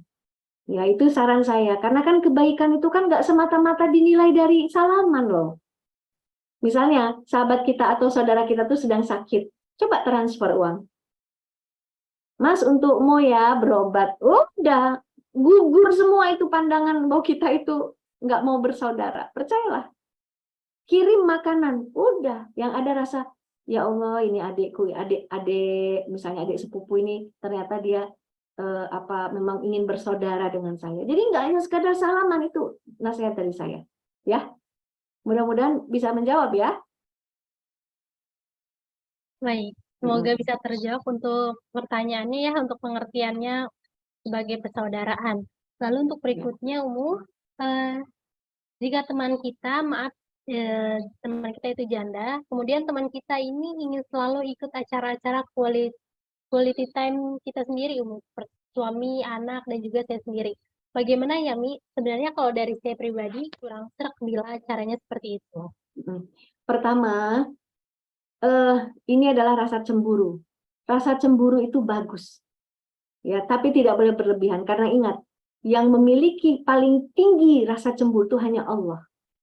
Allah itu sangat cemburu ketika hambanya bermaksiat. Allah itu paling pencemburu, maha pencemburu. Maka kita itu harus memperlihatkan cemburu kita itu karena kita sayang. Jangan sampai suami kita terjebak pada dosa. Kedua, kemudian, acara keluarga itu memang usahakan orang-orang yang memang ada hubungan kerabat dengan kita. Paling tidak kerabat, karib, gitu ya. Jadi ada yang memang mahram, ada yang bukan mahram, tapi dia masih kerabat. Usahakan begitu. Bagaimana? Apakah tidak boleh kalau dengan undang tetangga? Boleh, tapi tempatnya juga pisah. Tempatnya pisah. Bagaimana kalau kemudian ada satu orang perempuan yang selalu ikut, ya nggak usah bukan janda lah gitu ya, gadis lah gitu ya misalnya. Maka yang seperti ini ya kita harus menjaga interaksi. Jadi harus tahu siapa yang perempuan, atau sama saja misalnya dengan khodimah yang membantu di rumah, itu kan sama, selalu ikut kita misalnya. Maka dia akan punya tempat, tidak ikut berbicara misalnya ketawa-ketawa dengan kita atau colek-colekan dengan suami kita, itu nggak boleh seperti itu. Nah, tinggal kemudian Ada frame apa di sisi ibu? Kenapa kalau berjalan itu harus membawa orang yang bukan mahram? Saya khawatir gitu ya. Ini tamasya bersama-sama keluarga suami istri ini terpengaruh dari kebiasaan masyarakat Barat dalam apa namanya tuh bertetangga itu, sampai kemudian suami istri bertamasya. Dalam Islam itu tidak disarankan demikian. Kalau ingin tamasya itu keluarga sendiri, begitu. Nanti saatnya dengan teman-teman kita yang perempuan boleh dibuat sendiri, gitu ya. Sehingga ini tidak akan menjadi bercampur antara suatu hal yang maksud kita bagaimana hati kita tidak enak, khawatirnya terjadi keakraban padahal bukan suami istri. Nah, mengantisipasi itu maka saya katakan memang tidak harus diajak, tidak selalu diajak, dan biasakan saya ingin dengan suami saya dan anak-anak. Maaf kamu tidak saya ajak. Ya, jadi jangan sampai ini kebablasan. Saya ingatkan ya, jangan sampai kebablasan. Baik. Itu karena bukan mahram ya dengan suami kita. Baik, lanjut pertanyaan selanjutnya, Assalamualaikum Umi. Saya izin bertanya, bila dalam grup WhatsApp pekerjaan, dia mengatasnamakan profesional namun bicara ke arah yang tidak ahsan. Bagaimana untuk menyikapinya? Apakah boleh langsung menegur atau cukup menjauh? Jazakallah.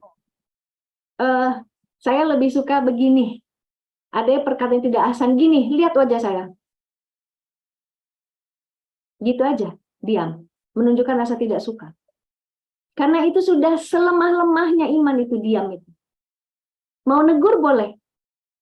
Mau negur boleh. Kalau memang punya kekuatan ke arah situ. Ya, kadang-kadang karena kita lagi sedang berproses, dulu kita mantan orang ramah. Kira-kira saya ini mantan orang ramah nggak? Wah, teman saya, ketua kelas saya ini. Gitu ya. Waktu mahasiswi dulu di panggung, di depan panggung tuh saya coba, kebayang nggak? Saya juga punya perjuangan, mantan orang ramah, udah saya bilang juga ya. Belajar kita itu, maka lebih aman diam kalau saya. Gitu ya. Makasih. Sudah selesai?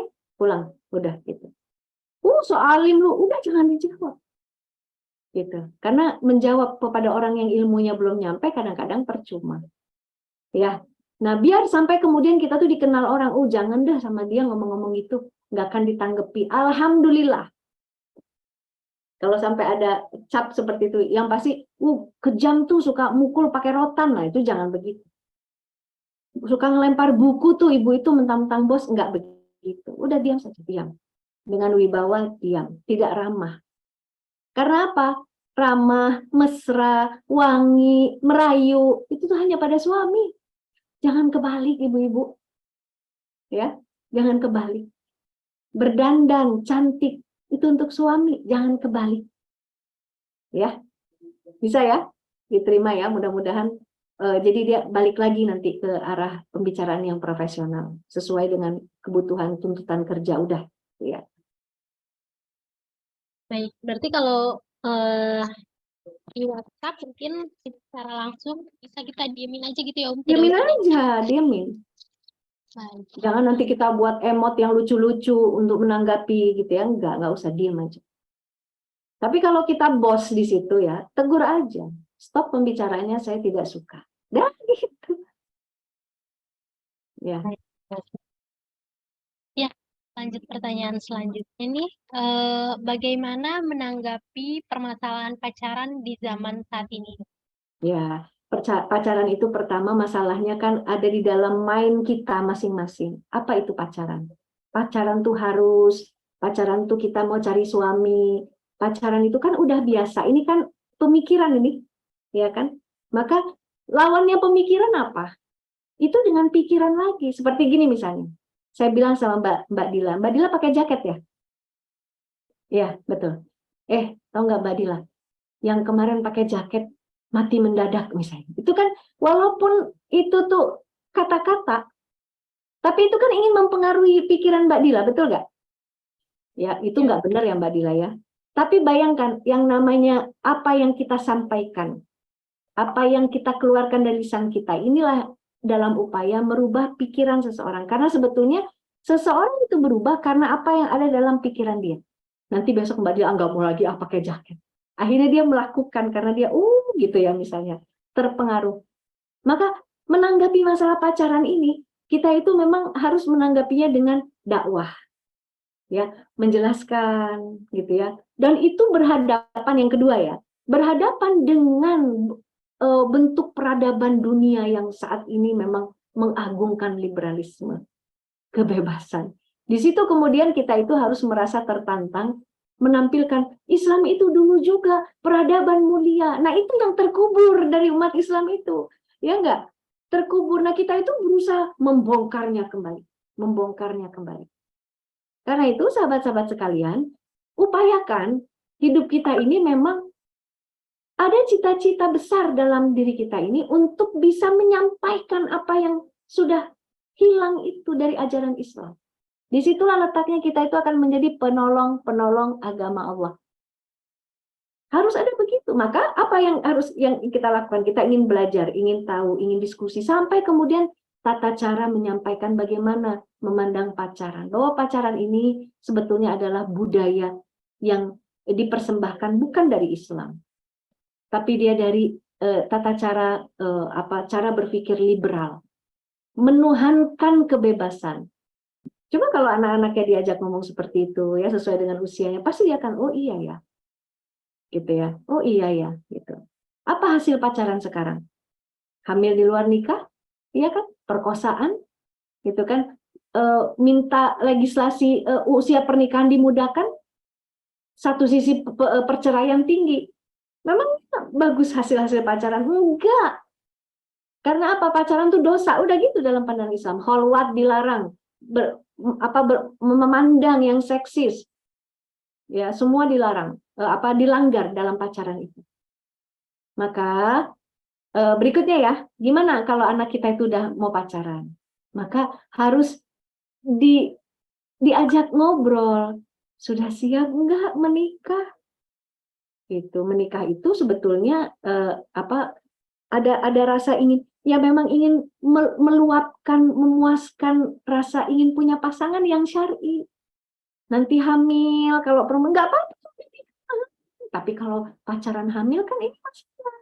Berdua-duaan, dosa kalau pacaran. Itu yang mudah. Sampaikan itu. Gitu ya. Nah, sembari orang tua yang dulu pernah pacaran, nggak usah dipajang-pajang fotonya. Udah simpan. Nanti anak-anaknya nanya, ini dulu mama masih pacaran? Gitu ya, walaupun mungkin pernah ya, udah simpan, jangan Allah sudah menutup, kita buka-buka gitu ya. Karena apa? Karena kita sudah tahu hukumnya apa.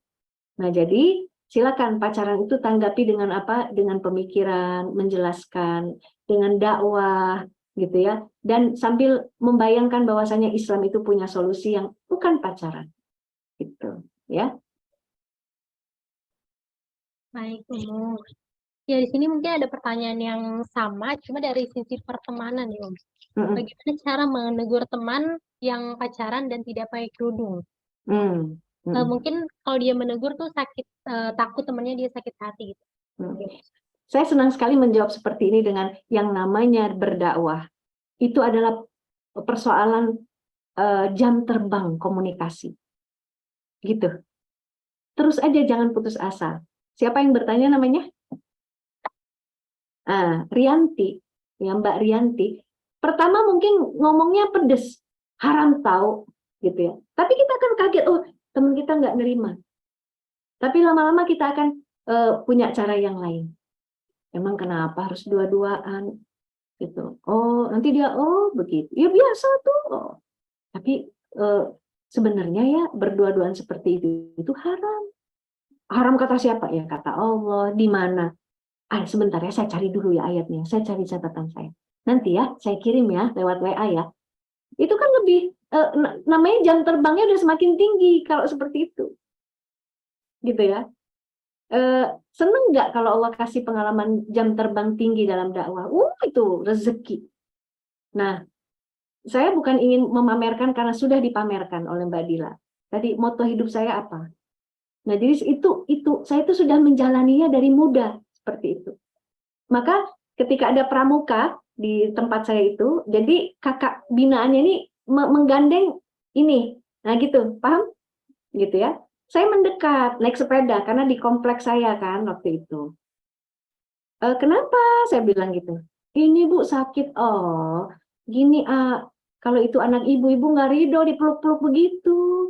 Kan bukan adiknya kan, bukan anaknya. Nggak usah, ada nggak teteh perempuan di situ? Atau sini sama ibu yuk.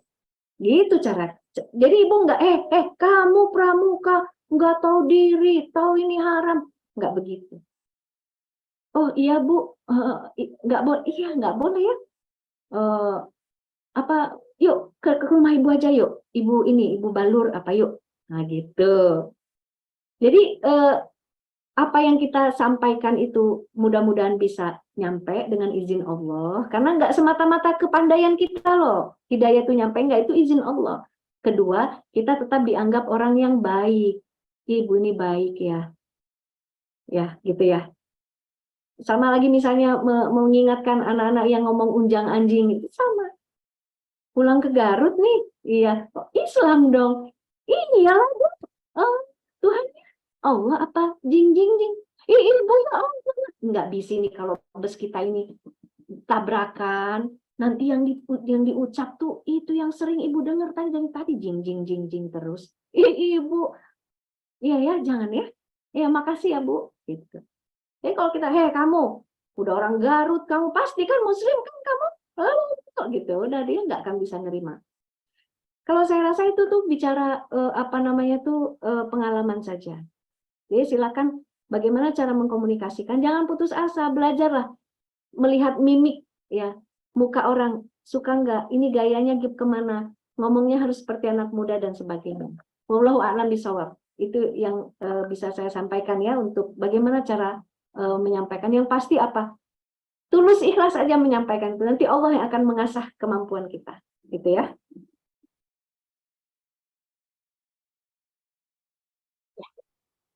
Baik, pertanyaan terakhir ya Umu ya. Silakan. Assalamualaikum Umi, Ana Putri. Umi, bagaimana konsep mahram untuk muslimah saat kumpul keluarga besar? Khususnya untuk saudara ibu bapak yang mahram, tapi bagaimana dengan anak laki-laki saudara bapak ibu, apakah masih mahram? Kemudian untuk saudara perempuan saya dari Bude atau keluarga ibu, apakah suami dari saudara saya itu masih mahram untuk disalami atau bagaimana ya Umi?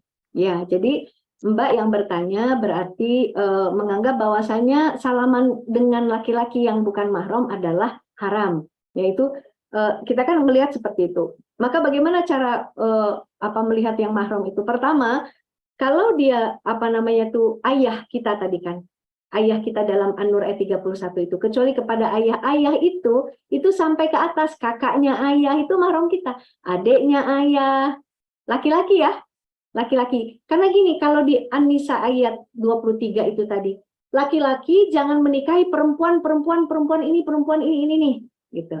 Kalau di An-Nur ayat 31, kita perempuan boleh menampakkan kita dalam pakaian rumah kepada, nah jadi laki-laki di situ, ada juga perempuan nanti disebut, ya nisa ihinna kan gitu. Beberapa ulama dalam kurung nisa itu muslimah saja, kalau yang kafirat nggak boleh, nah gitu, macam-macam.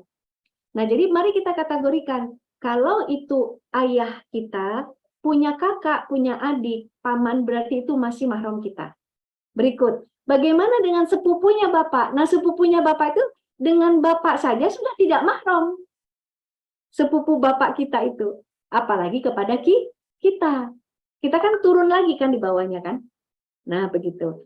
Terus dengan keponakan itu mahram itu. Kita perempuan, kakak kita punya anak laki-laki. Nah itu mahram kepada kita. Tapi bukan sepupu kita. Sepupu itu ya bapak kita punya adik, ibu kita punya kakak, lantas punya anak dari hasil pernikahannya, dan kita ini anak dari ibu kita, maka sepupu ini halal menikah, gitu ya, halal menikah, maka dia bukan mahram, gitu ya. Ipar bagaimana? Ipar itu bukan mahram, bahkan spesial untuk ipar dikatakan dia itu adalah kematian. Artinya apa? Kalau bahaya ipar itu tetap nggak boleh dianggap mahram. dia itu haram menikah dengan kita karena adiknya sedang menjadi suami kita. Tapi kalau terjadi perceraian dengan suami halal, kakak itu menikah dengan kita. Mertua itu mahram. Ya, mertua itu kita bercerai dengan suami, kita nggak boleh nikah dengan mantan mertua, nggak ada, gitu ya. Mertua itu mahram. Nah, mudah-mudahan bisa ini ya. Nanti tuh pelan-pelan. Sebenarnya nggak bisa juga agak buru-buru ya. Nggak bisa agak buru-buru. Nanti kalau mau minta Khadijati bahas tentang khusus mahram, boleh. Nanti akan siapa yang mengisinya banyak tentu ya. Begitu. Nah, jadi bagaimana bersalaman itu ya sudah berarti kita memang punya hukum yang kita ambil adalah haram, maka kita cukup begini saja, bisa gitu. Pak De, Bude, gitu ya, seperti itu. Kenapa nggak mau salaman? Tangan kita diambil misalnya, ya, yang mengambil tangan itu yang bukan urusan kita. Kalau kita yang melanggar prinsip kita, ya baru kita yang dosa. Tapi diambil oleh orang ya, kita kan memang tidak menyodorkan tangan kita gitu. Begitu menyikapinya ya.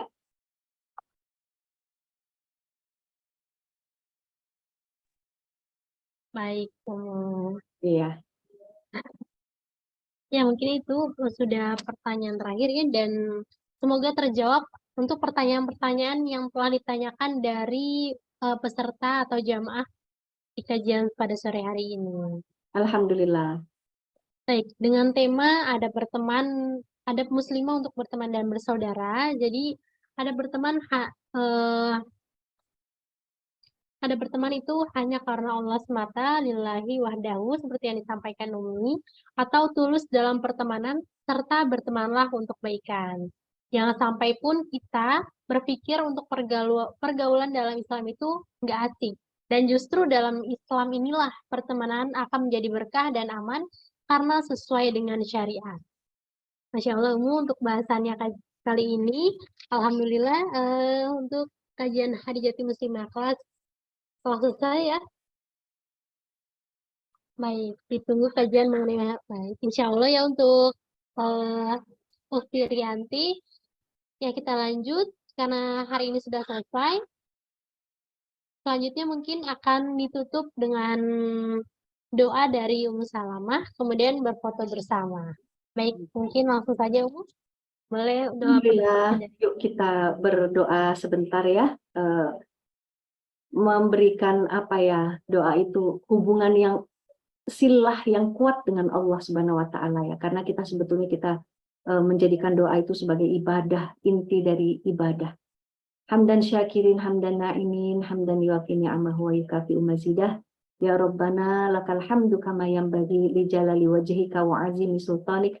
Allahumma salli wa sallim ala sayyidina Muhammad wa ala alihi wa ashabihi wa man tabi'ahum bi ihsan ila qiyamiddin. Allahumma aslih li dini alladhi huwa ismatu amri wa aslih li dunyaya allati fiha ma'ashi wa aslih li akhirati allati fiha ma'adi waj'alil hayata ziyadatan li fi kulli khair waj'alil mauta rahatan li min kulli syarr. Allahumma ja'al khaira umri akhirahu wa khaira amali khawatimahu wa khaira ayyami yawma alqaka fih. Rabbana taqabbal minna innaka antas sami'ul alim wa tub 'alaina innaka antat tawwabur rahim. Rabbana atina fid dunya hasanah wa fil akhirati hasanah wa qina 'adzabannar. Subhana rabbika rabbil izzati amma yasifun wa salamun 'alal mursalin walhamdulillahi rabbil alamin. Barakallahu fikunna amin. Billahi sabilil haq. Wassalamualaikum warahmatullahi wabarakatuh. Waalaikumsalam warahmatullahi wabarakatuh. Mungkin Umu ada sesi foto terlebih dahulu ya Umu. Di sini ya ada silakan. 2 slide untuk jamaah sekalian, ada 2 slide. Ya mohon untuk para jamaah sekalian membuka layar Zoom-nya dan juga tetap menggunakan pakaian sesuai syariat. Ya kita akan mulai dari slide pertama, hitungan 1 sampai 3. Baik, saya akan mulai. 1, 2, 3. Ya, lalu untuk slide selanjutnya 1, 2, 3. Ya, alhamdulillah. Terima kasih senyum terbaiknya Mbak Ami, Mbak Ati, Mbak Wita. Baik, Umu. Terima kasih juga untuk senyum terbaiknya dari Umu yang telah memberikan ilmu atau materi yang bermanfaat untuk kita semua. Baik, kita akhiri dan semoga kita semua mendapat pengertian, pemahaman yang lebih dari hari ini dan bisa menjaga adab-adab terhadap berteman dalam persaudaraan juga untuk mahram-mahram kita. Ya, kami mengucapkan mohon maaf jika ada kekurangan pada Ummu Salamah dan juga pada para jamaah. Dan kami juga mengucapkan syukuran katsiron jazakillah khair untuk Ummu Salamah sebagai pemateri kita hari ini. Dan untuk para jamaah sekalian, kami juga mengucapkan syukuran jazakillah khair sudah bergabung bersama Harijati Foundation. Mungkin untuk kelas hari ini kita tutup dengan istighfar 3 kali dan juga doa kafaratul majlis. Astagfirullahaladzim, astagfirullahaladzim, astagfirullahaladzim. Subhanakallahumma wa bihamdi, asyhadu an la ilaha illa anta, astaghfiruka wa atubu ilaik. Baik, izin pamit untuk semuanya dari Ummu Salamah. Wassalamualaikum warahmatullahi wabarakatuh. Waalaikumsalam warahmatullahi wabarakatuh. Sampai bertemu di kajian Harijati Foundation selanjutnya. Terima kasih. Ketemu lagi insya Allah. Amin, insya Allah.